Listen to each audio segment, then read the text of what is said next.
ഹീറ ഗുഹയിൽ വെച്ച് മാലാഖ വന്ന് വിശുദ്ധ ദർശനം പ്രവാചകന് കൊടുക്കുകയാണ്. പരിശുദ്ധ ഖുർആൻ ജനിക്കുകയാണ്. ഖുർആൻ തുടങ്ങുന്നത് എങ്ങനെയാണ്? വായിക്കൂ എന്നാണ്.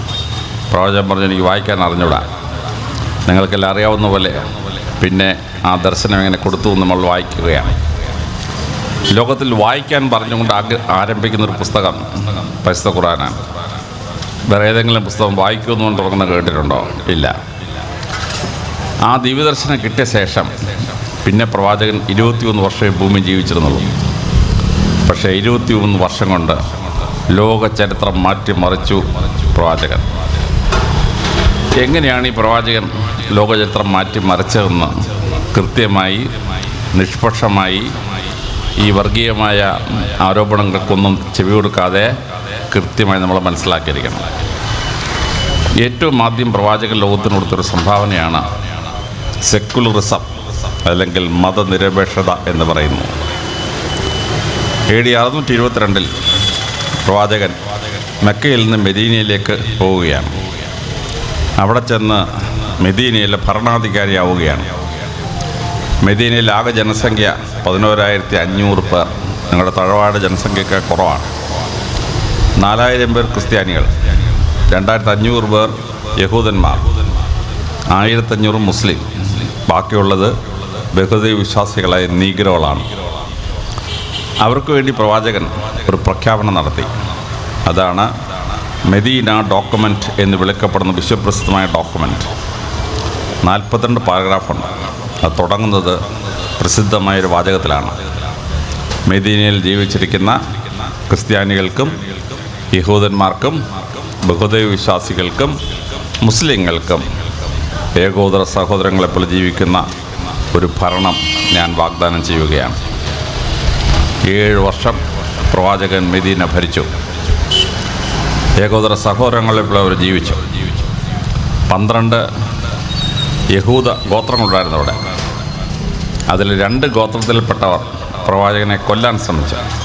ആ കൊല്ലാൻ ശ്രമിച്ചവരുടെ കൂട്ടത്തിൽ നിന്ന് 42 പേരെ അദ്ദേഹം വധശിക്ഷയ്ക്ക് വിധിച്ചു. പക്ഷെ ബാക്കി യഹൂദന്മാർക്കൊരു കുഴപ്പമില്ല. ആ 12 യഹൂദ തറവാടുകളും മെദീനയിൽ തന്നെ ഉണ്ടായിരുന്നു. 7 കൊല്ലം കഴിഞ്ഞ് പരിശുദ്ധ പ്രവാചകൻ മക്കയുടെ ഭരണാധികാരിയായി. മക്കയുടെ ഭരണാധികാരിയായി 3 ഉംറകൾ ചെയ്ത ശേഷം AD 632 പ്രവാചകൻ അറഫ മലമുകളിലെത്തി 1,00,000-ഓളം പേർ കേട്ടു നിൽക്കെ ചെയ്ത വിശ്വപ്രസിദ്ധമായ പ്രസംഗമാണ് അറഫ പ്രസംഗം. ആ പ്രസംഗത്തിൽ പരിശുദ്ധ പ്രവാചകൻ പറഞ്ഞു, ലോകമെങ്ങുമുള്ള യഹൂദന്മാരും ക്രിസ്ത്യാനികളും ബഹുദൈവ വിശ്വാസികളും മുസ്ലിങ്ങളും ഏകോദര സഹോദരങ്ങളെപ്പോലെ ജീവിക്കുന്ന ഒരു ഭരണക്രമം നാം സൃഷ്ടിക്കണം. മെദീനയിൽ തുടങ്ങിയ ആ ഏകോദര സഹോദര ഭാവം ഞാൻ ഒരു 6 മാസത്തിന് മുമ്പാണ് ലോകം മാറ്റിമറിച്ച പ്രസംഗങ്ങൾ എന്ന പുസ്തകം DCB പബ്ലിഷ് ചെയ്തത്. ആ പുസ്തകത്തിൽ ഞാൻ അറഫ പ്രസംഗം കോട്ട് ചെയ്യുന്നുണ്ട്. എങ്ങനെയാണ് ഈ അറഫ പ്രസംഗം ലോകത്തെ മാറ്റിമറിച്ചതെന്ന് നമ്മൾ പറയുന്നു. ഇസ്ലാം ലോകത്തെവിടെ പോയപ്പോഴും ഈ തത്വം പാലിച്ചിരുന്നു. ഇറാഖിലും സിറിയയിലും മുസ്ലിങ്ങൾ 1500 കൊല്ലമായി ഭരിക്കുകയാണ്. അവിടുത്തെ പാത്രീസ് ബാവായും മെത്രാന്മാരും 1500 കൊല്ലമായി സുഖമായോടെ താമസിക്കുകയാണ്. ഇവിടെ പാത്രീസ് ബാവയുടെ പള്ളി പോലീസിനെ ഉപയോഗിച്ച് പിടിക്കുന്നുണ്ട്. സിറിയയിലും ഇറാഖിലും പാത്രീസ് ബാവായും ഓർത്തഡോക്സുകാരും ക്രിസ്ത്യാനികളും ബിഷപ്പും ജനങ്ങളും സുഖമായി താമസിക്കുന്നു. എഫേസൂസിലെ പൗലോസ് അപ്പോസ്തലൻ താമസിച്ചിരുന്ന വീടും അദ്ദേഹം പാലിച്ചിരുന്ന പള്ളിയും സുഖമായി മുസ്ലിങ്ങൾ 1500 കൊല്ലമായി കാത്തുരക്ഷിക്കുന്നു. ഒരു കുഴപ്പവും അതിന് സംഭവിച്ചിട്ടില്ല. ഈജിപ്തിൽ ഒരു പാത്രീസ് ബാവായും 120 ബിഷപ്പന്മാരും 20% ജനങ്ങളും ക്രിസ്ത്യാനികളാണ്. കഴിഞ്ഞ 1500 വർഷമായി തുടർച്ചയായി മുസ്ലിങ്ങൾ ഭരിക്കുന്ന ഈജിപ്തിൽ ആ ക്രിസ്ത്യാനികൾക്ക് ഒരു കുഴപ്പവും പറ്റിയിട്ടില്ല. അവരുടെ ഒരു പള്ളിയും തകർക്കപ്പെട്ടിട്ടില്ല. അവർ സുഖമായി അവർ താമസിക്കുന്നു. ഇസ്ലാം ചരിത്രത്തിലെ പ്രഗത്ഭനായ രാജാവായിരുന്നു Harun al Rasheed. Harun al റഷീദിൻ്റെ പ്രധാനമന്ത്രി ക്രിസ്ത്യാനിയാണ്. മെയിൻ പ്രധാനമന്ത്രി ക്രിസ്ത്യാനിയായിരുന്നു. ക്രിസ്ത്യൻസ് ആ സാമ്രാജ്യത്തിൻ്റെ ഭാഗമായിരുന്നു. മുസ്ലിങ്ങൾ 2 കോടി ചതുരശ്ര കിലോമീറ്റർ ഭരിച്ചു ഒരു നൂറ്റാണ്ട് കഴിഞ്ഞപ്പോഴേക്ക്. ആ 2 കോടി ചതുരശ്ര കിലോമീറ്ററുള്ള ഇസ്ലാമിക സാമ്രാജ്യത്തിൽ മുസ്ലിങ്ങളുടെ അംഗസംഖ്യ 2%. ബാക്കി 98% ബഹുദൈവ വിശ്വാസികളും ക്രിസ്ത്യാനികളുമാണ്, യഹൂദന്മാരാണ്. അവർ ഇസ്ലാമിക സാമ്രാജ്യത്തിൽ പരിപൂർണമായി സംരക്ഷിക്കപ്പെട്ടു എന്നുള്ളത് ചരിത്രമാണ്. ഇസ്ലാം ഇന്ത്യയിൽ വന്നു. ഇന്ത്യയിലെ അക്ബർ ചക്രവർത്തി ഉണ്ടായി. അക്ബർ ചക്രവർത്തിയുടെ ഭാര്യ ജോധാബായി ഹിന്ദുവാണ്. ജോധാബായിക്ക് പ്രാർത്ഥിക്കാൻ വേണ്ടി അക്ബർ ചക്രവർത്തി ഫത്തേപൂർ സിക്രിയിലെ തൻ്റെ വീടിനോട് ചേർന്ന്, കൊട്ടാരത്തോട് ചേർന്ന് ഒരു ക്ഷേത്രം ഉണ്ടാക്കി. എന്തിനാണ്? ജോധാബായിക്ക് പ്രാർത്ഥിക്കാനായിട്ട്. ജോധാബായി മുസ്ലിം ആവാൻ ഒരിക്കൽ പോലും അക്ബർ ആവശ്യപ്പെട്ടില്ല. ആ ഹിന്ദു സ്ത്രീ പ്രസവിച്ച മകൻ സലീം പിന്നീട് രാജാവായി.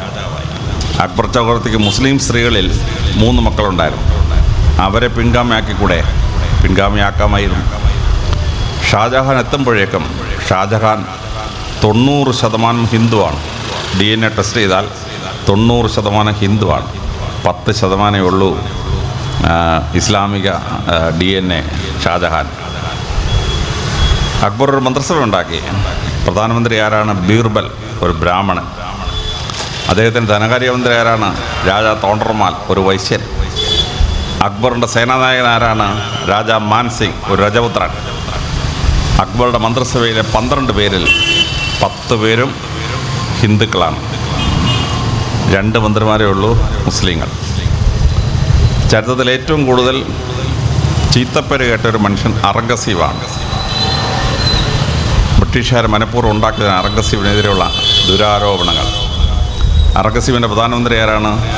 രാജാ തേജ് ബഹാദൂർ, ഹിന്ദുവാണ്. ഔറംഗസീബിൻ്റെ മന്ത്രിസഭയിലെ 12 പേരിൽ 9 പേരും ഹിന്ദുക്കളാണ്. ഔറംഗസീബിൻ്റെ സൈന്യത്തിലെ 90% ഹിന്ദുക്കളാണ്. ഔറംഗസീബ് ഏതെങ്കിലും ഹിന്ദു ക്ഷേത്രം പൊളിക്കാൻ പറഞ്ഞാൽ ആ സൈന്യം ഔറംഗസീബിനെ വെട്ടിക്കൊന്നില്ലായിരുന്നു. കാര്യം സൈന്യം 90% ഹിന്ദുക്കളായിരുന്നു. ഔറംഗസീബിൻ്റെ സൈന്യം. ഔറംഗസീബിൻ്റെ ഭരണം 1707 അവസാനിക്കുമ്പോൾ ഇന്ത്യയുടെ ആകെ ജനസംഖ്യയുടെ 1% ഹിന്ദുക്കൾ, മുസ്ലിങ്ങൾ 1%. 500 കൊല്ലം ഇന്ത്യ ഭരിച്ച മുസ്ലിങ്ങൾക്ക് ബലം പ്രയോഗിച്ച് മതം വളർത്താനാണെങ്കിൽ മതം വളർത്തിക്കൂടായിരുന്നു. അവർ ചെയ്തില്ല. 700 കൊല്ലം ഗുജറാത്ത് ഭരിച്ചു അഹമ്മദ് സുൽത്താൻമാർ. 700 കൊല്ലം മുസ്ലിങ്ങൾ ഭരിച്ച ഗുജറാത്തിൽ മുസ്ലിങ്ങളുടെ അംഗസംഖ്യ 6%. ഇതാണ് ചരിത്രം. മുസ്ലിങ്ങൾ വാളുകൊണ്ടും മതം വളർത്തിയെന്നൊക്കെ നിങ്ങൾ കേട്ടിട്ടുണ്ട്. അതുകൊണ്ടാണ് ഞാൻ സത്യം നിങ്ങളോട് പറയുന്നത്. ഒരുപാട് പേരുദോഷം കെട്ടിയ ഒരു മനുഷ്യനാണ് ടിപ്പു സുൽത്താൻ. ഉള്ള കള്ളങ്ങളെല്ലാം അദ്ദേഹത്തെ പറ്റി പറഞ്ഞിരിക്കുകയാണ്. ടിപ്പു സുൽത്താൻ്റെ പ്രധാന ഭാര്യ വടകരക്കാരി ഉണ്ണിച്ചാറായ എന്ന ഒരു നായർ സ്ത്രീയാണ്. ആ ഉണ്ണിച്ചാറയോട് ഒരിക്കൽ പോലും ഇസ്ലാമാവാൻ ടിപ്പു സുൽത്താൻ പറഞ്ഞില്ല. ശ്രീരംഗപട്ടണത്തെ അദ്ദേഹത്തിൻ്റെ കൊട്ടാരത്തോട് ചേർന്ന് ഒരു ക്ഷേത്രം പണിഞ്ഞു ടിപ്പു സുൽത്താൻ. എന്തിനാണ്? ഭാര്യ ഉണ്ണിച്ചാറയ്ക്ക് പോകാൻ. ഉണ്ണിച്ചാറ മുസ്ലിമായില്ല. ടിപ്പുവിൻ്റെ മരണശേഷവും ഉണ്ണിച്ചാറ ഹിന്ദുവായി തുടർന്നു. ടിപ്പു സുൽത്താൻ്റെ പ്രധാനമന്ത്രി പൂർണ്ണയ്യ ബ്രാഹ്മണനായിരുന്നു. ടിപ്പുവിൻ്റെ മന്ത്രിസഭയിലെ 12 പേരിൽ 9 പേരും ഹിന്ദുക്കളായിരുന്നു. വിജയനഗര സാമ്രാജ്യത്തിലെ പ്രശ്ന ചക്രവർത്തി കൃഷ്ണദേവരായക്ക് ഒരു മോളുണ്ടായിരുന്നു. മോളെ കല്യാണം കഴിച്ച ആരാണ്? ബീഹാറിലെ മുസ്ലിം സുൽത്താൻ്റെ മകൻ കൃഷ്ണദേവരായുടെ മോളെ കല്യാണം കഴിച്ച. ഈ മകൻ ഭാര്യയുടെ കൂടെ വരുമ്പോൾ ഈ മുസ്ലിമിനെ പ്രാർത്ഥിക്കാൻ വേണ്ടി കൃഷ്ണദേവരായ കൊട്ടാരത്തോട് ചേർന്നൊരു മോസ്ക് വെച്ചു കൊടുത്തു. ഈ മോളെ കെട്ടിയ മരുമോൻ മുസ്ലിം വരുമ്പോൾ ആരും എന്നെ ലവ് ജിഹാദൊന്നും വിളിച്ചില്ല കേട്ടോ. സുഖമായിട്ട് വന്ന് താമസിച്ചു. ഇതാണ് ഇസ്ലാമിൻ്റെ ചരിത്രം.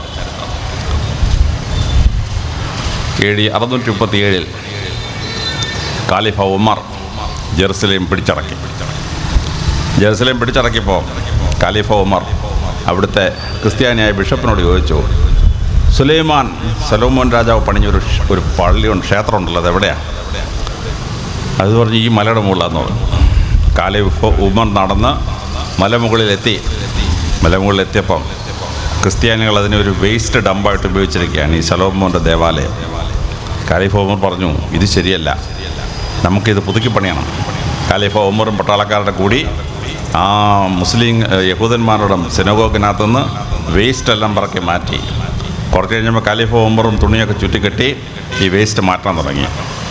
അല്പം കഴിഞ്ഞപ്പോൾ വാങ്ക് വിളിച്ചപ്പോൾ ഖലീഫ ഉമർ പറഞ്ഞു, ഞാൻ താഴെ പോയി നിസ്കരിച്ചിട്ട് വരാം. അപ്പോൾ ക്രിസ്ത്യാനിയായ ബിഷപ്പ് പറഞ്ഞു, അതിൻ്റെ ആവശ്യമില്ലല്ലോ, ഇവിടെ അങ്ങ് നിസ്കരിച്ചൂടെ? ഖലീഫ ഉമർ പറഞ്ഞത് ശരിയല്ല, ഞാനിവിടെ നിസ്കരിച്ചാൽ നാളെ മുസ്ലിങ്ങൾ പറയും ഖലീഫ നിസ്കരിച്ച സ്ഥലം ഇത് മുസ്ലിം മോസ്ക് ആവണമെന്ന് പറയും. അതുകൊണ്ട് ഞാനിവിടെ നിസ്കരിക്കുന്നില്ല. അദ്ദേഹം ഇറങ്ങി താഴെ പോയി നിസ്കരിച്ചിട്ട് മടങ്ങി വന്നു. ഖലീഫ താഴെ പോയി നിസ്കരിച്ച സ്ഥലമാണ് ദ ഡോം മോസ്ക് എന്നറിയപ്പെടുന്ന ജെറുസലേമിലെ പ്രസിദ്ധമായ മോസ്ക്. ഖലീഫ ഉമർ ആ സിനഗോഗ് പുതുക്കി പണിഞ്ഞു കൊടുത്തു. യഹൂദന്മാർക്ക് വേണ്ടി സിനഗോഗ് പുതുക്കി പണിഞ്ഞു കൊടുത്തു. അവർക്ക് സമ്പത്ത് കൊടുത്തു അവിടെ താമസിക്കാനായിട്ട്. അതാണ് ഖലീഫ ഉമർ ചെയ്തത്. അത് ക്രിസ്ത്യാനികൾ പിന്നെ പോയി അടിച്ച് തകർത്തു. മുസ്ലിങ്ങളുടെ മോസ്ക് 1995 അടിച്ച് തകർത്തു. ബാഗ്ദാദ് പട്ടണത്തിൻ്റെ നടുക്ക് ഒരു ക്രിസ്ത്യൻ സ്ത്രീയുടെ ഒരു വീടുണ്ടായിരുന്നു. അപ്പോൾ ജംഗ്ഷനിൽ പള്ളി പണിയാണ്. ആ സ്ത്രീയോട് വസ്തു വിൽക്കണമെന്ന് ചോദിച്ചു. ആ സ്ത്രീ പറഞ്ഞ് വസ്തു വിൽക്കുന്നില്ല എന്ന് പറഞ്ഞു. പക്ഷേ അവിടുത്തെ കളക്ടർ, തുല്യനായ മനുഷ്യൻ, വസ്തുവിൻ്റെ വിലയുടെ 3 ഇരട്ടി കൊടുത്തിട്ട് വസ്തു കയ്യേറി ഒരു മോസ്ക് പണിയാൻ തുടങ്ങി. ആ സ്ത്രീ വന്നിട്ട് കംപ്ലൈൻറ്റ് പറഞ്ഞു ഖലീഫ ഉമറിനോട്, എൻ്റെ വീട് ഇങ്ങനെ പൊളിച്ചിട്ട് പണിയാൻ പോകുന്നു. ഖലീഫ ഉമർ കളക്ടറെ എല്ലാം വിളിച്ചു. ഈ സ്ത്രീ പറഞ്ഞ സത്യമാണെന്ന് വെച്ചു. അതെ, സത്യമാണ്, പക്ഷേ വസ്തുവിൻ്റെ 3 ഇരട്ടി കൊടുത്തിട്ട് ഞങ്ങൾ വാങ്ങിച്ചിരിക്കുന്നത്. ഖലീഫ ഉമർ പറഞ്ഞു, ഒരു സ്ത്രീയുടെയും കണ്ണുനീർ വീഴുന്ന സ്ഥലം ഒരു ദേവാലയം പണിയാൻ കൊള്ളുകയില്ല. സ്ത്രീയുടെ കണ്ണുനീർ തീപ്പൊരിയാണ്, അത് വീഴുന്ന സ്ഥലം ദഹിച്ചു പോകും. എന്നിട്ട് ആ വിധവ സ്ത്രീക്ക്, ക്രിസ്ത്യാനായ വിധവ സ്ത്രീക്ക് ആ വീട് പുതുക്കി പണിഞ്ഞു കൊടുത്തു. ആ സ്ത്രീയുടെ കൊച്ചുമക്കളുടെ മക്കളിൽപ്പെട്ട ആളാണ് സദാം ഹുസൈൻ, ഇറാഖ് ഭരിക്കും ഇറാഖിൻ്റെ പ്രധാനമന്ത്രി. നിങ്ങൾ പേര് കേട്ടാൽ വിചാരിക്കും മുസ്ലിമാണ്. സദാം ഹുസൈൻ്റെ പ്രധാനമന്ത്രി ഒരു ക്രിസ്ത്യാനിയാണ്. ഈ വിധവ സ്ത്രീയുടെ സന്തതി പരമ്പര. ഇതാണ് ഇസ്ലാം ലോകത്തിനെ പഠിപ്പിച്ച മതങ്ങൾ തമ്മിലുള്ള സൗഹാർദ്ദം. ഫെർഡിനാൻഡ് ഇസബെല്ല മുസ്ലിങ്ങളെ, യഹൂദന്മാരെ കൂട്ടക്കൊല ചെയ്തു. 2 ലക്ഷം പേരെ. ഓട്ടോമാൻ തുർക്കികളുടെ സുൽത്താൻ അവരെ വിളിച്ചു, നിങ്ങളൊരു കാര്യം ചെയ്യ്, ജെറുസലേമിലേക്ക് വരിക, നിങ്ങളും ഞങ്ങളും ഒരേ ഇബ്രാഹിം നബിയുടെ മക്കളാണ്. നിങ്ങൾ ഇസ്ഹാക്കിൻ്റെ സന്തതി പരമ്പര, ഞങ്ങൾ ഇസ്മായിലിൻ്റെ സന്തതി പരമ്പര. ഓട്ടോമാൻ സുൽത്താൻ അവർക്ക് യാത്ര ചെയ്യാൻ വാഹനം, കുതിര, ആഹാരം ഒക്കെ കൊടുത്തയച്ച് അവരെ ജെറുസലേമിൽ കൊണ്ടുവന്നു താമസിപ്പിച്ചു. 2 ലക്ഷം പേരെ ക്രിസ്ത്യാനികൾ കൂട്ടക്കൊല ചെയ്തു സ്പെയിനിൽ. നെപ്പോളിയൻ്റെ കാലത്ത് ഒരു 5 ലക്ഷം യഹൂദന്മാരെ കൂട്ടക്കൊല ചെയ്തു. തുർക്കിയിലെ സുൽത്താൻ എന്ത് ചെയ്തു? അദ്ദേഹം ഫ്രാൻസിൽ ആളുകളെ അയച്ച് ആ കൂട്ടക്കൊല ചെയ്യാൻ ചെയ്തുകൊണ്ടിരുന്ന യഹൂദന്മാരെ അവിടുന്ന് വിളിച്ചു കൊണ്ടുവന്ന് ജെറുസലേമിൽ താമസിപ്പിച്ചു. ഹിറ്റ്ലർ 60 ലക്ഷം പേരെ കൊന്നു, യഹൂദന്മാരെ കൊന്നു. തുർക്കിയിലെ സുൽത്താൻ അവിടെ ആളയച്ച് അവരെ കൊണ്ടുവന്ന് ജെറുസലേമിൽ താമസിച്ച് യഹൂദന്മാർക്ക് വസ്തു കൊടുത്ത്, യഹൂദന്മാർക്ക് വീട് വെച്ച് കൊടുത്ത്, യഹൂദന്മാർക്ക് ആഹാരം കൊടുത്ത് താമസിപ്പിച്ചു. ആ നന്ദി കെട്ട യഹൂദൻ അവനെ കൂട്ടക്കൊല ചെയ്ത ക്രിസ്ത്യാനികളുടെ അമേരിക്കക്കാരുടെ ആയുധം വാങ്ങിച്ചിട്ട് ഈ മുസ്ലിങ്ങളെ കൂട്ടക്കൊല ചെയ്യാണ്. അവർക്ക് താമസ സ്ഥലവും ചോറും കൊടുത്തിട്ട് അവിടെ താമസിപ്പിച്ച ഈ മുസ്ലിമിനെയാണ് ഇപ്പോൾ അവൻ്റെ ശത്രു നമ്പർ 1. അവൻ്റെ ജെറുസലേം ദേവാലയം പണിയാൻ വേണ്ടി നിസ്കരിക്കാൻ താഴെ പോയി സൃഷ്ടിച്ച ഡോം മോസ്കിനകത്ത് ഇസ്രായേലിൻ്റെ ആഭ്യന്തരമന്ത്രി കയറി അവിടെ അശുദ്ധമാക്കി. ഇതാണ് ചരിത്രത്തിൽ നന്ദി കേട് എന്ന് പറയുന്നത്. നിങ്ങൾ ചില പ്രസംഗം കേട്ടിട്ടുണ്ടാവും. ഇസ്രായേൽ ഇത്തോക്കോട്ട് ജയിച്ച് ജെറുസലേമിൻ്റെ മുകളിൽ സിനഗോഗ് പണിഞ്ഞാൽ യേശുക്രിസ്തു രണ്ടാം വരവ് വരുമെന്ന്. ഞാൻ പറഞ്ഞു, ആ വരുന്ന യേശുക്രിസ്തു അല്ല, സാത്താനായിരിക്കും വരുന്നത്. ഹവ്വായെ പരീക്ഷിച്ച യേശുക്രിസ്തുവിനെ പരീക്ഷിച്ച സാത്താൻ. കാര്യം ഈ കൂട്ടക്കൊലയും രക്തം ചൊരിച്ചിലും യേശുക്രിസ്തുവിന് ഇഷ്ടമുള്ള സാധനമല്ല. ഈ കൂട്ടക്കൊലയും രക്തക്കൊരിച്ചിലിന് ശേഷം യേശുവല്ല രണ്ടാം വരെ വരുന്നത് സാത്താനായിരിക്കണം. വേറൊരു കള്ളക്കഥ നിങ്ങൾ കേട്ടിട്ടുണ്ടാവും. കാഫർമാരെ കൊല്ലാൻ പ്രവാചകൻ പറഞ്ഞു എന്നാണ്. പ്രവാചകൻ്റെ ക്യാമ്പിൽ കയറി പ്രവാചകനെ കൊല്ലാൻ ശ്രമിച്ചവർക്കെതിരെ യുദ്ധം ചെയ്യുമ്പം ശത്രുക്കളെ പരാജയപ്പെടുത്താനും കൊല്ലാനും പറഞ്ഞു. അത് ഇന്ത്യയുടെ ആർമി ജനറൽ പാകിസ്ഥാനോട് വേറെ രാജ്യം യുദ്ധം ചെയ്യുമ്പോൾ സൈന്യത്തോട് പറയും ശത്രുക്കളെ കൊല്ലാൻ. അതാ പറഞ്ഞത്. അതിനെ കാഫർ എന്ന് ദുർവ്യാഖ്യാനം ചെയ്തിട്ട് ഒരു വ്യാഖ്യാനം കേട്ടിരിക്കുകയാണ്. പരിശുദ്ധ പ്രവാചകൻ അങ്ങനെ പറഞ്ഞിട്ടില്ല. തന്നെയല്ല, കാഫർ എന്ന വാക്കിനകത്ത് യഹൂദനും ക്രിസ്ത്യാനിയും വരുന്നില്ല. യഹൂദനെയും ക്രിസ്ത്യാനികളെയും പരിശുദ്ധ പ്രവാചകനെ വിളിച്ചത് കുത്ബ പീപ്പിൾ, പഴയ നിയമം. ക്രിസ്ത്യാനികൾക്ക് പഴയ നിയമമെന്നും യഹൂദന്മാർ തോറ എന്നും മുസ്ലിങ്ങൾ തൗറാത്ത് എന്ന് വിളിക്കുന്ന ഒരേ പുസ്തകമാണ്. ക്രിസ്ത്യാനികൾ ന്യൂ ടെസ്റ്റ്മെൻറ്റ്, പുതിയ നിയമം എന്ന് പറയുന്നത്, മുസ്ലിങ്ങൾക്ക് ഇഞ്ചിലാണ്. അപ്പോൾ വേദപുസ്തകത്തിൽ വിശ്വസിക്കുന്ന ജനവിഭാഗമായതുകൊണ്ട് പ്രവാചകൻ യഹൂദന്മാരെയും ക്രിസ്ത്യാനികളെയും വിളിച്ചത് കുത്ബ people, people of the book, ഒരേ പുസ്തകത്തിൽ വിശ്വസിക്കുന്നവർ. അവർ കാഫറിൽ പെടുന്നില്ല. പരിശുദ്ധ പ്രവാചകൻ മക്കയിൽ നിന്ന് മദീനയിലോട്ട് പോവാണ്. വഴി കാണിക്കാൻ കൊണ്ടുപോയത് മുസ്ലിമിനാണോ? അല്ല, ഒരു ബഹുദൈവ വിശ്വാസിയായ നീഗ്രമാണ് പ്രവാചകന് വഴി കാണിക്കാനൊരു കൂടെ വന്നത്. പ്രവാചകനൊരു മുസ്ലിം പള്ളി പണിഞ്ഞു. വാങ്ക് വിളിക്കണം, മണിയടിച്ച് വാങ്ക് വിളിക്കണം. വാങ്ക് വിളിക്കാൻ ആരോടാ പറഞ്ഞത് പ്രവാചകൻ? അറബിയായ മുസ്ലിമിനോടാണോ? അല്ല, ഒരു നീഗ്രോയോട് പറഞ്ഞു, നീ കയറി മണിയടിക്കാൻ പറഞ്ഞു. നിങ്ങളൊക്കെ വായിച്ചിട്ടുള്ള ചരിത്രമാണ്. അപ്പോൾ മക്കയിൽ നിന്ന് മദീനയിലോട്ട് പോകുമ്പോഴും ആദ്യത്തെ മുസ്ലിം പള്ളിക്ക് വാങ്ക് വിളിക്കാൻ പറയുന്നത് മുസ്ലിമിനോടല്ല, ബഹുദൈവ വിശ്വാസിയോടാണ്. അതാണ് ഇസ്ലാം ലോകത്തെ പഠിപ്പിച്ച പാഠം. ഇവിടെ വളരെ ഭംഗിയായി ഇത് നമ്മൾ മനസ്സിലാക്കിയിരിക്കണം. വിശ്വ സഹോദര്യം പരിശുദ്ധ പ്രവാചകൻ ലോകത്തെ പഠിപ്പിച്ച ഒന്നാമത്തെ പാഠമാണ്. രണ്ടാമത്തെ പാഠം, ഇന്ന് ഇസ്ലാം മതവിശ്വാസികൾ ഈ കാഫറന്മാരെ സഹോദരങ്ങളെ കരുതിയതുകൊണ്ടാണ് കേരളം പട്ടിണിയില്ലാതെ ജീവിക്കുന്നത്. കേരളത്തിൻ്റെ വാർഷിക ബഡ്ജറ്റ് 1,20,000 കോടി രൂപ. കേരളത്തിലെ മലയാളികൾ പുറത്തുപോയി ജോലി ചെയ്ത് കേരളത്തിലൂടെ അയക്കുന്ന തുക 1,20,000 കോടി രൂപ. കേരളത്തിന് ആകെ സമ്പത്തിൻ്റെ അത്രയും വിദേശത്ത് നമ്മൾ ഇങ്ങോട്ട് അയക്കുന്നതാണ്. അതിൽ 60,000 കോടിയും വരുന്നത് ഇസ്ലാമിക രാഷ്ട്രങ്ങളിൽ നിന്നാണ്. ഖത്തറിൽ അവിടുത്തെ ആകെ ജനസംഖ്യ 2 ലക്ഷം. അവിടുത്തെ കാഫറന്മാർ, കേരളത്തിൽ നിന്ന് പോയ ഹിന്ദുക്കളും മുസ്ലിങ്ങളുടെ ഈ ക്രിസ്ത്യാനിയോട് ചേർത്താൽ അവിടുത്തെ ജനസംഖ്യ 6 ലക്ഷം. അവിടുത്തെ അറബികളുടെ 3 ഇരട്ടിയാണ് ഇവിടുന്ന് പോയ കാഫറന്മാരുടെ എണ്ണം. UAE എടുത്താലോ? UAE എടുത്താൽ അവിടുത്തെ അറബികളുടെ 3 ഇരട്ടിയാണ് കേരളത്തിൽ നിന്ന് അവിടെ പോയി ജോലി ചെയ്യുന്ന കാഫറന്മാർ, ഹിന്ദുക്കളും ക്രിസ്ത്യാനികളും. മുസ്ലിം രാഷ്ട്രങ്ങളിൽ പോയി മുസ്ലിങ്ങൾ ഇന്ത്യയിലെ ഹിന്ദുക്കളെയും ക്രിസ്ത്യാനികളെയും സ്വന്തം സഹോദരങ്ങളെ പോലെ കരുതുന്നത് കൊണ്ട് അവിടെ ജോലി ഇങ്ങോട്ടേക്കുന്ന 60,000 കോടി രൂപ കേരളത്തിൽ ഒരു വർഷം വന്നിരുന്നില്ലെങ്കിൽ കേരളം ബീഹാറിനെ പോലെ ദരിദ്ര രാഷ്ട്രമാകുമായിരുന്നു. ഇവിടെയാണ് ഇസ്ലാമിൻ്റെ സാഹോദര്യം മനസ്സിലാക്കേണ്ടത്. ആ കേരളത്തിൻ്റെ പട്ടിണി മാറ്റുന്ന എത്രയോ ക്ഷേത്രങ്ങളും എത്രയോ ക്രിസ്ത്യൻ പള്ളികളും പുതുക്കി പണിയുന്നത് ഗൾഫിൽ നിന്ന് അയക്കുന്ന ആളിലയക്കുന്ന പൈസ കൊണ്ടാണ്. എത്രയോ കുരിശടി പണിയുന്നത് ഗൾഫിൽ നിന്ന് അയക്കുന്ന പൈസ കൊണ്ടാണ്. നല്ല വീട് വെച്ചത് ഗൾഫിൽ നിന്ന് അയക്കുന്ന പൈസ കൊണ്ടാണ്. പെൺകുട്ടികളെ മാന്യമായ സ്ത്രീധനം കൊടുത്ത് കല്യാണം കഴിക്കുന്ന ഈ പൈസ വന്നുകൊണ്ടാണ്. ഇത് വളരെ ഭംഗിയായിട്ട് മനസ്സിലാക്കിയിരിക്കണം. കേരളത്തിൻ്റെ ഡെവലപ്മെൻറ്റിൽ ഇസ്ലാം രാജ്യങ്ങൾ വഹിക്കുന്ന പങ്ക് കൃത്യമായി മനസ്സിലാക്കണം. മൂന്നാമതായി പ്രവാചകൻ ലോകത്തിന് കൊടുത്തത് ഭരണക്രമത്തെ സ്ഥിരീകരിക്കുക എന്നുള്ളതാണ്. കേരളം ഒരിക്കലും മുസ്ലിങ്ങൾ ഭരിച്ചിട്ടില്ല. കണ്ണൂർ പട്ടണത്തിൽ മാത്രം അറക്കൽ BV ഭരിച്ചിരുന്നു. ഒരു പട്ടണം മാത്രമേ ഉള്ളൂ. പക്ഷേ കേരളത്തിൻ്റെ ഭരണക്രമം എടുത്താൽ നമ്മളിന്ന് സദ്ഭരണത്തിൻ്റെ ഭാഗമായി ആഘോഷിക്കുന്ന ഭരണക്രമം എടുത്താൽ അത് മുഴുവൻ പരിശുദ്ധ പ്രവാചകൻ ഉണ്ടാക്കിയ ഇസ്ലാമിക ഭരണമാണ്. നമ്മൾ രാജാവ് കഴിഞ്ഞാൽ പിന്നത്തെ ആൾ ദിവാനാണ്. സർ CP രാമസ്വാമി അയ്യർ ദിവാൻ. ദിവാൻ എന്ന വാക്ക് പരിശുദ്ധ പ്രവാചകൻ ഉണ്ടാക്കിയതാണ്. അറബി ഭാഷയിൽ ദിവാൻ എന്ന് പറഞ്ഞാൽ രണ്ടാമൻ, സെക്കൻഡ്, രണ്ടാമത്തെ ആൾ. ആ ദിവാൻ തിരുവിതാംകൂറിൻ്റെയും കൊച്ചിയുടെയും ഭരണകർത്താവ്. രാജാവ് കഴിഞ്ഞാൽ പിന്നെ ഭരണകർത്താവ് ദിവാനായിരുന്നു. രാജ്യത്തെ പ്രവാചകൻ പല പ്രോവിൻസായി തിരിച്ചു. ആ പ്രോവിൻസിന് ഇട്ട പേരാണ് സില്ല അറബി ഭാഷയിൽ. ആ സില്ല മലയാളത്തിൽ വന്നപ്പോൾ ജില്ല, പത്തനംതിട്ട ജില്ല, ആലപ്പുഴ ജില്ല.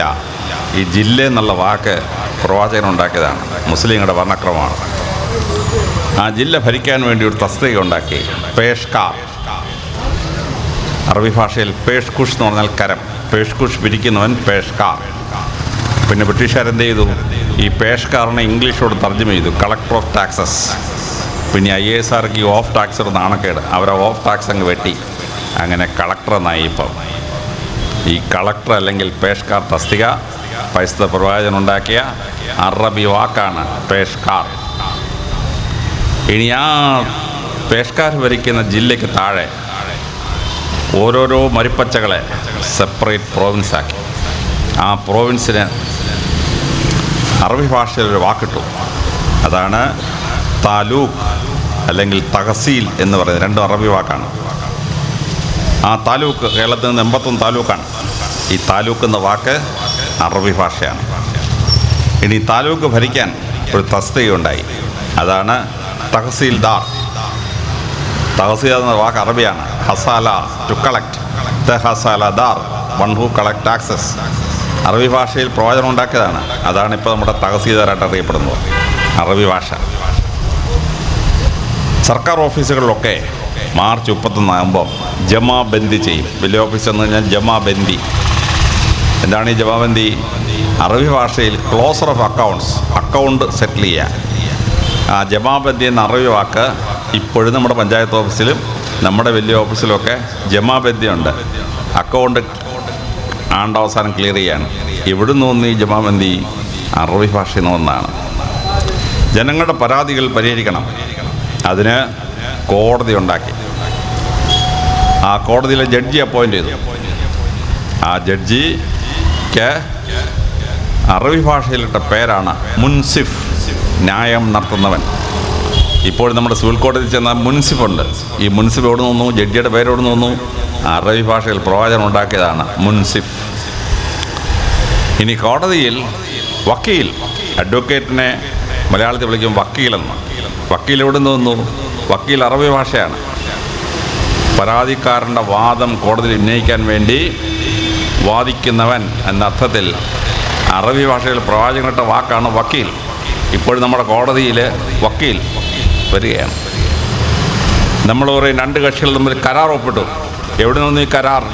കരാർ അറബി ഭാഷയാണ്, മലയാളമല്ല, അറബി ഭാഷയാണ്. രണ്ടുപേരും ഇവിടുന്ന് എഗ്രിമെൻറ്റിനെ അറബി ഭാഷ വിളിച്ചതാണ് കരാർ. മക്കയിലെ 360 ട്രൈബ്സുമായിട്ട് പരിശുദ്ധ പ്രവാചകൻ സന്ധി ഒപ്പിട്ടു. ആ സന്ധിക്കിട്ട പേരെന്താണ്? കരാർ. ബദർ യുദ്ധത്തിനും ഉഹൂദ് യുദ്ധത്തിനും കണ്ടക് യുദ്ധത്തിനും ശേഷം എഗ്രിമെൻ്റ് ഒപ്പിട്ടു, കരാർ. കരാർ റദ്ദ് ചെയ്യണം. റദ്ദ് എവിടുന്ന് വന്നു? റദ്ദ് അറബി ഭാഷയാണ്, മലയാളമല്ല. കരാർ റദ്ദ് ചെയ്യുക അറബി ഭാഷയാണ്. ഞാൻ ഈ ഉദാഹരണം പറഞ്ഞതെന്ന് വെച്ചാൽ, കേരളം ഒരിക്കലും മുസ്ലിങ്ങൾ ഭരിച്ചിട്ടില്ല. പക്ഷേ കേരളത്തിലെ ഭരണക്രമം മുഴുവൻ പ്രവാചകൻ ഉണ്ടാക്കിയ, അറബി ദേശത്തുണ്ടാക്കിയ ഭരണക്രമമാണ്. നമ്മുടെ ഭരണവും നമ്മുടെ ഓഫീസും നമ്മുടെ കോടതിയും വക്കീലും പഞ്ചായത്ത് ഓഫീസിലും വലിയ ഓഫീസിലെ ജമാബന്ദിയും ഇതെല്ലാം ഇസ്ലാമാണ്. അപ്പോൾ നമ്മുടെ ഭരണക്രമം നന്നായെങ്കിലേ നമുക്ക് ജനങ്ങൾക്ക് നീതി കിട്ടും. കേരളം ഇന്ന് ഒരിക്കലും മുസ്ലിങ്ങൾ ഭരിക്കാത്ത രാജ്യമായിട്ട് പോലും ഈ കേരളത്തിൽ, ഇന്ത്യയിൽ നമുക്ക് സ്ഥാനം കിട്ടുകയാണ്. ഹവിൽദാർ അറബി ഭാഷയാണ്, സുബേദാർ അറബി ഭാഷയാണ്, ജമാബന്ദി അറബി ഭാഷയാണ്. പണ്ട് പോലീസ് സൂപ്രണ്ട് വിളിച്ച പേരെന്താണ്? അമിനാദാർ. ആമീൻ എന്ന് പറഞ്ഞാൽ എന്താണ്? പ്രൊട്ടക്ഷൻ, അറബി വാക്കാണ്. പ്രൊട്ടക്ഷൻ തരുന്നവൻ അമിനാദാർ. 1962 അമിനാദാർ തസ്തികയെ സൂപ്രണ്ട് ഓഫ് പോലീസ് എന്നാക്കി മാറ്റിയത്. ഇപ്പോൾ കോടതിയിൽ നിന്ന് സമൻസ് നടത്താൻ ആമീൻ വരും. എവിടുന്ന് ഒരു ആമീൻ? ആമീൻ അറബി ഭാഷയാണ്, പ്രവാചകൻ ഉണ്ടാക്കിയതാണ് ആമീൻ, പ്രൊട്ടക്ഷൻ. ഇങ്ങനെ നമ്മൾക്ക് നീതി കിട്ടുന്ന സർക്കാരിൻ്റെ സിസ്റ്റം ഉണ്ടാക്കിയത് പരിശുദ്ധ പ്രവാചകനും ഇസ്ലാമിക ഭരണക്രമമാണ്. നീതിയുള്ളൊരു ഭരണം നടത്താനുള്ള ഭരണക്രമം ഇസ്ലാമിൻ്റെ സംഭാവനയാണ്. നാലാമതായി പ്രവാചകൻ ചെയ്തത് കർഷക വ്യവസ്ഥയെ സംരക്ഷിക്കുന്ന ഒരു നിയമമാണ്. റോമിലും ഗ്രീസിലുമൊക്കെ, യൂറോപ്പിലും ഗ്രീസിലും കൃഷിഭൂമിക്ക് കർഷകന് അവകാശമില്ല. കൃഷിഭൂമി രാജാവിൻ്റേതാണ്. ഭൂമി കപ്പത്തിന് തരും. കപ്പ വാങ്ങിച്ചിട്ട് കൃഷി ചെയ്യാം. പക്ഷെ കപ്പ വാങ്ങിച്ചിട്ട് കൃഷി ചെയ്താൽ യുദ്ധം വന്നാൽ ആദ്യം മൂത്ത മോനെ അയക്കണം, അയാൾ യുദ്ധത്തിൽ കുഴപ്പപ്പെട്ട രണ്ടാമത്തെ മോനെ അയക്കണം. കർഷകർ വല്ലാതെ കഷ്ടപ്പെട്ടു. ഭൂമിയുടെ ഉടമസ്ഥാവകാശം കിട്ടുകയില്ല. ഈ കൃഷി ചെയ്യാനുള്ള അവകാശത്തിന് വേണ്ടി മക്കൾ കൊല്ലപ്പെട്ടുകൊണ്ടിരിക്കുകയാണ്. വേദപുസ്തകത്തിൽ ജോസഫ് എന്ന ക്രിസ്ത്യാനികളും യോസെ എന്ന യഹൂദന്മാരും യൂസഫ് എന്ന മുസ്ലിങ്ങളും വിളിക്കുന്ന ഒരു പ്രവാചകനുണ്ട്. അദ്ദേഹത്തോട് ഫറവോ രാജാവ് പറഞ്ഞു, ഈ വരൾച്ചയിൽ നിന്ന് മോചിപ്പിക്കാൻ വേണ്ടി ഒരു കാർഷിക സമ്പ്രദായം ഉണ്ടാക്കാൻ. ജോസഫ് ഒരു ഭരണപരിഷ്കാരം വരുത്തി. പാവപ്പെട്ട കർഷകൻ്റെ മുഴുവൻ സ്വത്തും ഫറവോ രാജാവിൻ്റെതാക്കി മാറ്റി. വേദപുസ്തകം നമ്മൾ വായിക്കുന്നതാണ്. ഫറവോ രാജാവിൻ്റെതാക്കി മാറ്റി. റോമിൽ മാർക്കസ് ഒറീലിയസ് എന്ന ചക്രവർത്തി ഉണ്ടായിരുന്നു. ചക്രവർത്തി ഒരു ഭൂപരിഷ്കരണം നടത്തി. ഭൂപരിഷ്കരണം കഴിഞ്ഞപ്പോഴത്തേന് രാജ്യത്തിലെ മുഴുവൻ കൃഷിഭൂമിയും സീസറിൻ്റെ വകയായി, ചക്രവർത്തിയുടെ വകയായി. ഒരവകാശമില്ല. പരസ്യ പ്രവാചകൻ ഈ നിയമം മാറ്റി. ആരാണോ ഭൂമി കൃഷി ചെയ്യുന്നത് അവൻ്റേതാണ് ആ ഭൂമി. അവൻ ടാക്സ് അടയ്ക്കണം, പാട്ടം അടയ്ക്കണം. പക്ഷേ ഭൂമി അവൻ്റേതാണ്, രാജാവിൻ്റേതല്ല. അവിടെ കൃഷി ചെയ്യാൻ സമ്മതിക്കുന്നത് കൊണ്ട് അവൻ്റെ മക്കളെ യുദ്ധത്തിന് വിടണ്ട. ഇസ്ലാം എന്ത് ചെയ്തു? ശമ്പളം കൊടുത്ത് ട്രെയിൻ ചെയ്ത് സോൾജേഴ്സിനെ ഉണ്ടാക്കി, പട്ടാളക്കാരെ ഉണ്ടാക്കി. അതുകൊണ്ട് ഇസ്ലാം മറ്റുമായിട്ട് യുദ്ധം ചെയ്യുമ്പോൾ ഇസ്ലാമിൻ്റെ സൈന്യത്തിന് 5 ഇരട്ടിയുണ്ട് റോമൻ സാമ്രാജ്യമൊക്കെ പേർഷ്യൻ സാമ്രാജ്യം. അപ്പോൾ യുദ്ധം മുസ്ലിങ്ങൾ ജയിക്കും. കാര്യം എന്നറിയാമോ? ട്രെയിൻഡ് സോൾജേഴ്സാണ്. അങ്ങനെ കൃഷിഭൂമി കർഷകൻ്റേതാക്കിയപ്പോൾ ഒരു വലിയ അത്ഭുതം ഉണ്ടായി. കമ്മ്യൂണിസം ലോകത്തോട് പറഞ്ഞു, നമ്മൾ കൊയ്യും വയലെല്ലാം നമ്മുടേതാവും പൈങ്കിളി എന്ന്. ലോകത്തിൽ ആദ്യമായി നമ്മൾ കൊയ്യും വയലെല്ലാം നമ്മുടേതാക്കും പൈങ്കിളി എന്ന് ചെയ്ത് കാണിച്ചു കൊടുത്ത പരസ്യ പ്രവാചകനാണ്. അതുകൊണ്ട് ഇസ്ലാമിക രാഷ്ട്രങ്ങളിലൊന്നും കമ്മ്യൂണിസം വളർന്നില്ല. കാരണം കമ്മ്യൂണിസം എന്താണോ ഓഫർ ചെയ്യുന്നത് അത് പരസ്യ പ്രവാചകൻ ഇസ്ലാമും കൊടുത്തു കർഷകർക്ക്. പിന്നെ ഭാവിയിലല്ല, അപ്പോഴേ കൈ കൊടുത്തു. ക്രിസ്ത്യാനികളായ റോമൻ സാമ്രാജ്യം യഹൂദന്മാരെ മുസ്ലിങ്ങളെ ആക്രമിച്ചു. ബാറ്റിൽ ഓഫ് യാർമൂക്ക് എന്ന വലിയ യുദ്ധത്തിൽ.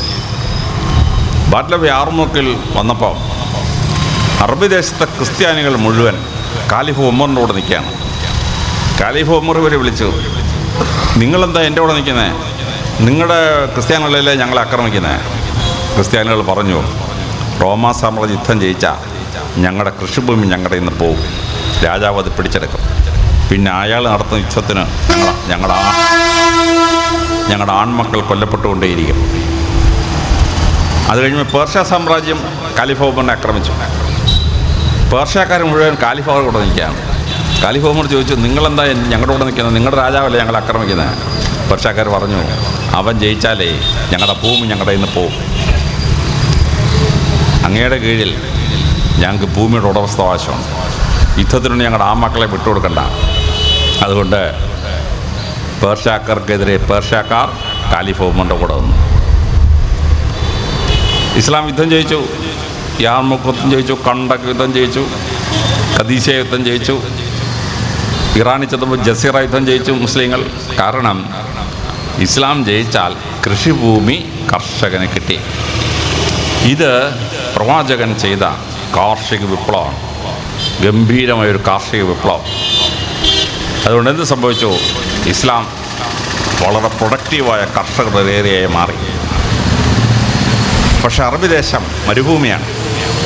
100 ഏക്കർ ഭൂമി എടുത്താൽ കൃഷി ചെയ്യാവുന്ന ഭൂമി 4 ഏക്കറേ ഉള്ളൂ. ബാക്കി 96 ഏക്കറിലും വെള്ളവും ഇല്ല, ഒന്നും കൃഷി ചെയ്യാനും പറ്റിയില്ല. അപ്പോൾ അറബി ദേശത്ത് ജനിച്ച ഒരാൾക്ക് ഏറ്റവും വിലപ്പെട്ട സാധനമാണ് കൃഷിഭൂമി. അതിൻ്റെ ഉടമസ്ഥാവകാശം കർഷകന് കൊടുത്തു.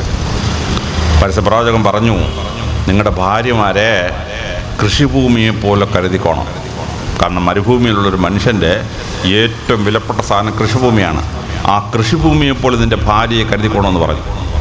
പക്ഷെ പക്ഷെ കേരളത്തിൽ 28 ലക്ഷം ഹെക്ടർ കൃഷിഭൂമി കൃഷി ചെയ്യാതിട്ടിരിക്കുന്ന കേരളത്തിലെ കുറേ എണ്ണം ഇത് കേട്ടപ്പോൾ അവൻ്റെ തലയിൽ വേറെ ഒരു വിവരക്കട ഉദിച്ചത്. ഇതാ ഭാര്യയെ കൃഷിഭൂമിയെ പോലെ കരുതിക്കൊള്ളാൻ പറഞ്ഞപ്പോൾ അതിൻ്റെ അർത്ഥം മലയാളിക്ക് മനസ്സിലായില്ല. നിങ്ങൾ കേട്ടിട്ടുണ്ടാവും ഇസ്ലാമിനെ വിമർശിച്ചിട്ടുള്ള ചില പ്രസംഗങ്ങൾ. പ്രവാചകൻ പറഞ്ഞത് മരുഭൂമിയിലെ ജനത്തിന് കൃഷിഭൂമി എത്ര പ്രധാനപ്പെട്ടതാണോ അതുപോലെ നിൻ്റെ ഭാര്യയെ കൃഷിഭൂമിയെ പോലെ കരുതിക്കൊണ്ടെന്നാണ്.